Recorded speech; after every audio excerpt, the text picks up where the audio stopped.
Hi, it's Reese and Revelry. It's been a while since I've done some Pantheon Rise of the Fallen content, and they've recently had a new stream come out for the second part of the HDRP stream, which I originally covered in my first real video on Pantheon, and it was a total train wreck. So this time, we're going to record it with some better audio, and we're going to go and have a look at some of the highlights from the video itself and from the stream that I feel is worth mentioning, worth discussing. I'm not going to comment over every little thing that can be found in the stream, mostly because if you're interested in Pantheon, I highly suggest you go have a look at it. And realistically, it might help you out, and there may be elements to it that I won't be best at explaining. So we're going to first just quickly flip on over to the screen where I've already got it set ready. Look at the magic of technology. So we're going to start off with just the introduction, because you're going to admit it is going to be something really special if it plays.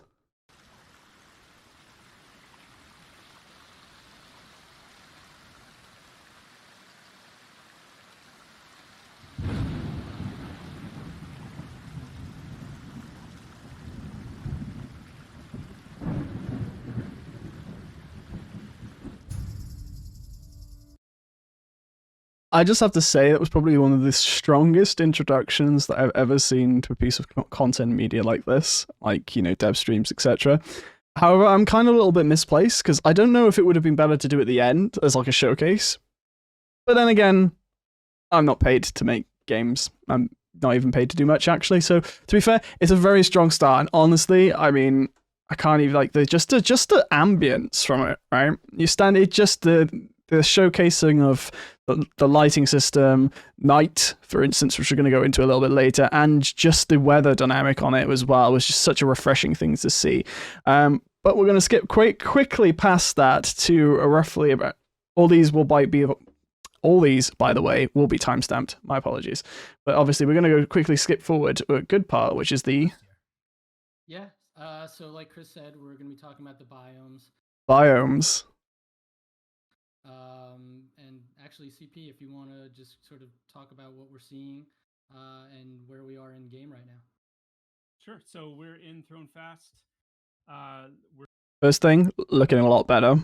I mean, mostly because they've got more things added in now that the HDRP pipeline is actually being implemented fully and on server side, which they go into a little bit later when the discussions regarding this, which I'll show you through when they do an actual run through. Seeing obviously the benefits of the HDRP conversion that we showed in the first stream with the updated lighting. Now we've got, you know, we've obviously moved well beyond the gray boxing into actual textured terrain. We, you know, are seeing the mountains come into view, developing here. The, you know, again, this being an open world game, these areas are all traversable, mountains climbable, the heights reachable.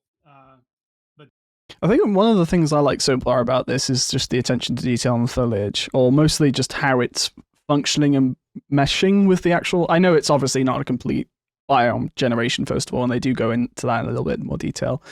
But it's just nice to see that the general shrubbery and grassland is much akin to not like a textbook thing. Like, it's not like you walking along and is suddenly like this is probably the best example of it. There's a natural transition between like an actual rock face and an actual grass patch, rather than just there being such a harsh transition. Like, for instance, if this by here was actually down by here, which you do see in some games, most egregiously WoW, because it just suddenly you have a rock face.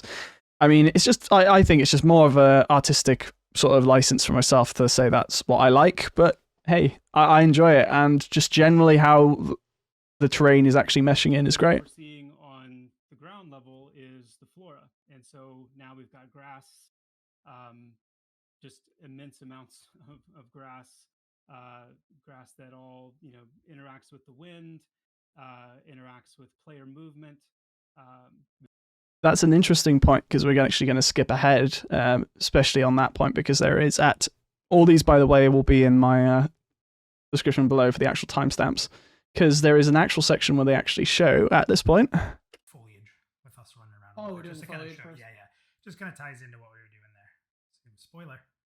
Yeah, I thought we were. My a bad. little bit more. No, a little bit more. There you go. See, there's a perfect example of that just in 2 seconds from what he just said. You see that the ambient nature of the foliage itself is swaying in the wind, as he says.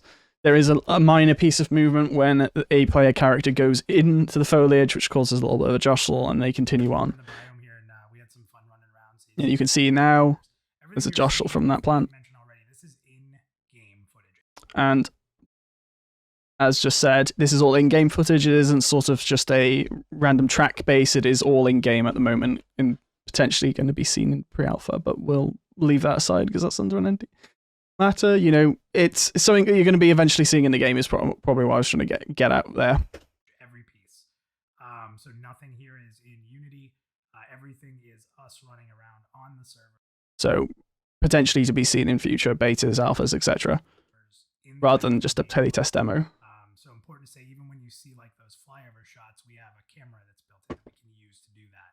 So again, it's all in game.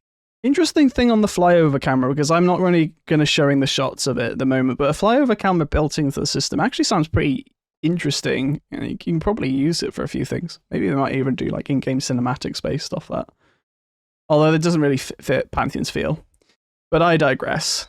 I'm not a developer.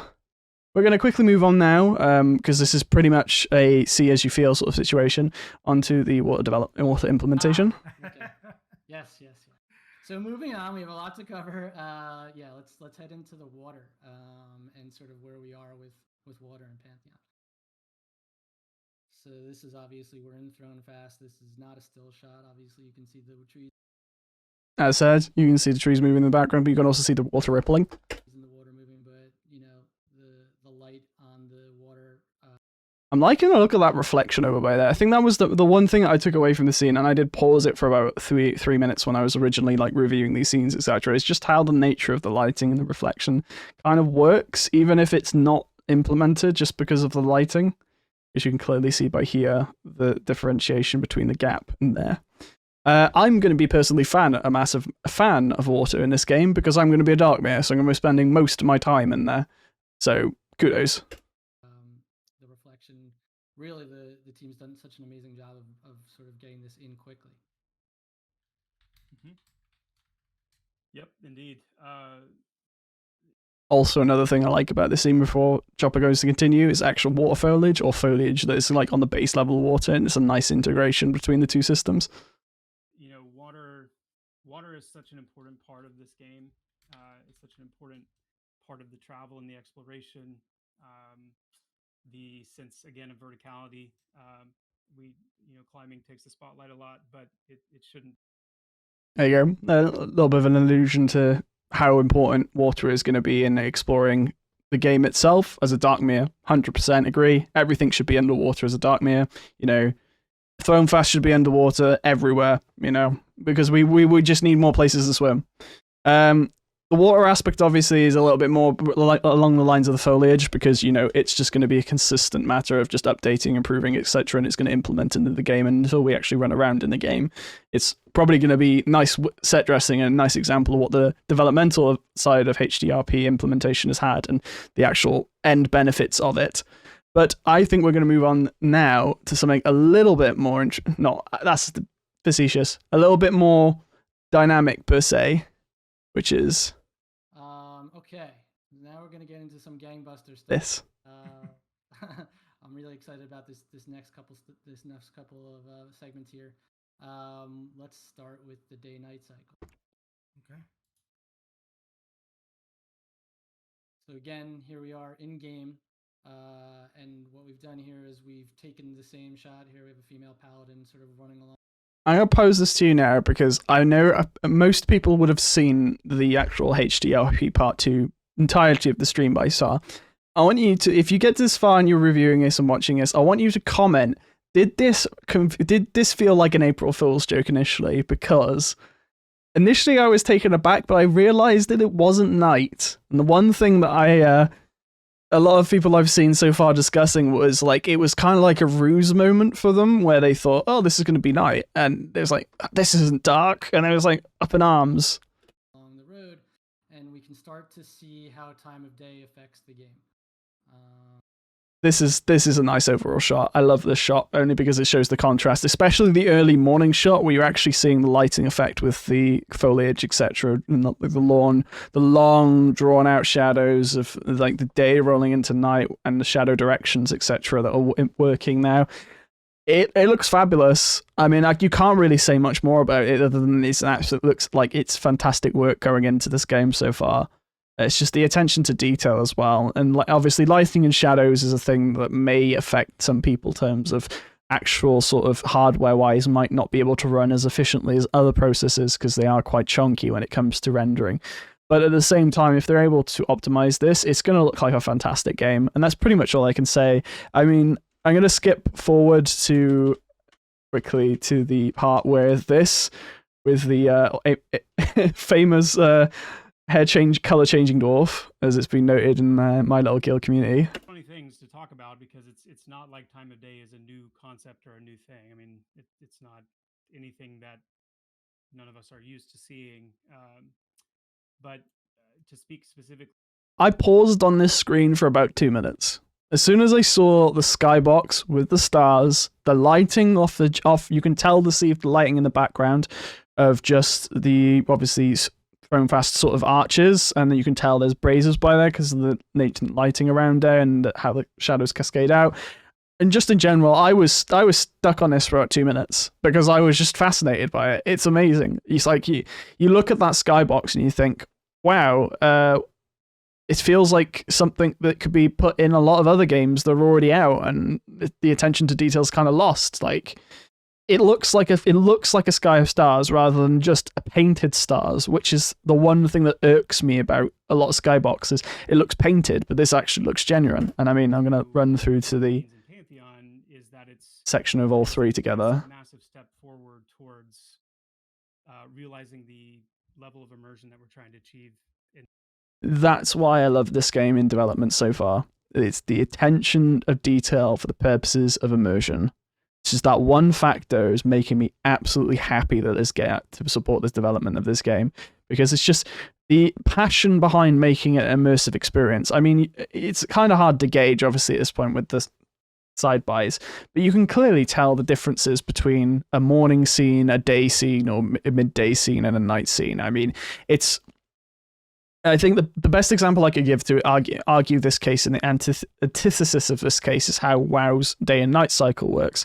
Because you kind of get this, you kind of get this, then you also kind of get this again. And night in WoW, unless you drank something called the Inky Dark Potion, which was a sort of potion you consume to make night more dark, you never really got to this attainment unless there was another effect on the zone. You'd be in Elwyn Forest, which you could contrast the Thronefast if you really wanted to. And you would be only getting these. Night didn't seem like night. Night actually felt, oh, well, it's just night. There was no other interaction to it. If night was like this in Elwyn Forest, I think 13-year-old me would have been a little bit more scared to play past 10 o'clock on my European server. So moving on from that now, we're going to move on to another factor, which comes up roughly at about 20 minutes, which is the weather. So one of the other pieces that we're going to get into next is weather. So we're going to go ahead and show some shots here. Dave, if you kind of want to give an idea of what we're highlighting here, and then Chris, you can jump in. Mm-hmm. So this is just a vertical rise heading up into the clouds. You know, there's sunny days and there's days where there'll be some clouds in the sky. I think, the vista with the clouds is really, really sweet. Yeah, I mean, Everyone loves clouds, by the way, especially those ones because they actually look like clouds, not fluffy painted cartoons. CP. It is a little. All right, we'll just go. This is clear, right? And then we're traveling along the road. This is what you'd expect. This was another moment in the video that actually got me just to completely stop and just like, oh, what? Like, again, referencing my ye olde WoW, probably Duskwood's probably going to be the best example of this fog. Even then, it wasn't that great. Fog is an underused, fog is an underused sort of locational sort of ambient setting, especially because it can be so nuanced as just restricting the the view by maybe 10 or so meters, allows you to allows things like here. Now you'll see it. You'll see like Heavy fog. You want to talk about immersion? you'll see like the tree in the back slowly creeps into view because the fog has obscured it, and you finally get to see it as you get closer. And that element of immersion, especially coupled with the fact that if this, for instance, was fog at night, you're even getting lower visibility because you won't have the visibility, etc., from light, and you're not going to get the visibility because of the fog. Imagine traveling through a dangerous zone when it's night and it's foggy, but you have to get through that zone because you have to go deliver things, etc. Or maybe there's something you need to do that requires you to go somewhere else where you have to traverse this fog. Sure, you may know the route, you may have been down the route hundreds of times, but because it's got that added faction to it, there may be mobs waiting by the side of the road that you can't necessarily see. Obviously, this is a TBD depending on if and how mob interactions would work with this. But again, fair play, Visionary Realms. This is cinematic. That's the way to describe it. It's cinematic, it's immersive.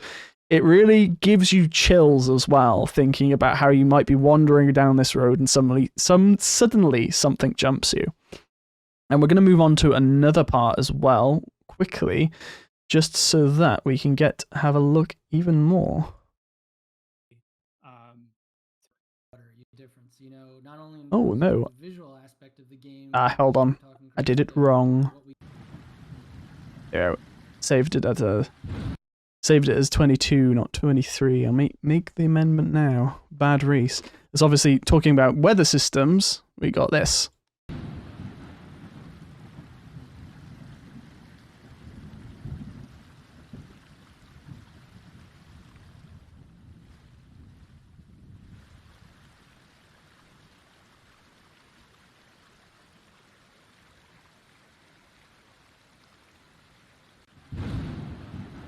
I'm going to pause and sort of touch on a few things. First of all, loving the lightning and thunder. Obviously, flash of light followed by the sound, or the thunderclap, is actually really immersive and quite nice. Obviously, again, attention to the detail on lighting. You can clearly see these little sconces that are lighting the way, and they only cast a little area of light around the areas in question that they're designed to. Another good thing, it's not oversaturated. You obviously see in between the two light points, you can see there's clearly zones of darkness, which again, something could be easily lurking there and wanting to jump you. Obviously, the gates of Thronefast by there as well, looking great despite the generally UK weather at the moment in time. Obviously, we get another thing which you can see, which is more of when the things are moving, is that you can see how the implementation of the weather is affecting the foliage. There's far more swaying than before, and just generally rain, etc. ambience is just perfect. I mean, weather is such as probably highlighted and many times I've said in this video, weather is such an important thing. It's immersive, and it's crucially, I'd say it's one of the main things in games that is currently just missed out, or it's kind of thrown in as like, oh, here you go, have this token weather system that maybe produces some different things in certain areas. It doesn't add to the game.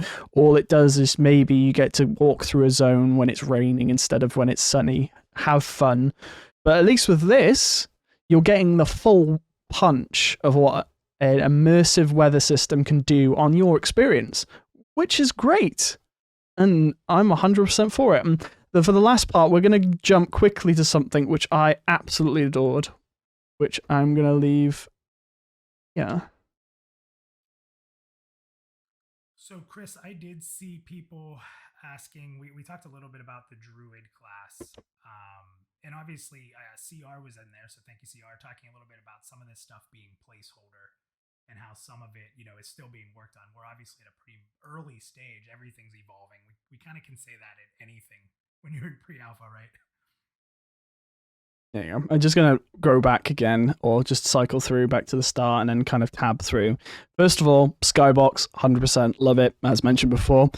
That moon is close. That is one big moon. Looks like it even has eyes by there at the moment. You just saw a little smiley face by here, and you've got the smiley face on the moon already. 100%. Best game. Obviously, then how the clouds are factoring in as well is actually pretty nice. obviously they're dimly reflecting the moon as well, and obviously the lighting here, as you can see again, the umpteenth time I've mentioned in this, clearly shadowy outline. It's just cinematic. We go through the process now. I'll just turn it down because unfortunately, sorry Minus, I don't really want to interrupt you, but I just kind of want to talk over this now. Transitions into day. We get this whole lovely process of where the sun is starting to rise, the clouds, etc. You can see the outline of the second moon slowly drift away into the sky, like you would see on any other moon, etc. Or it could be another planet. It's probably the other moon though, because there are two moons.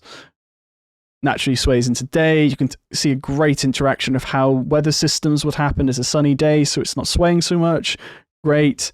We're going through the processes as well. We can slowly start to see as the reaches midday, that the shadows slowly start to change.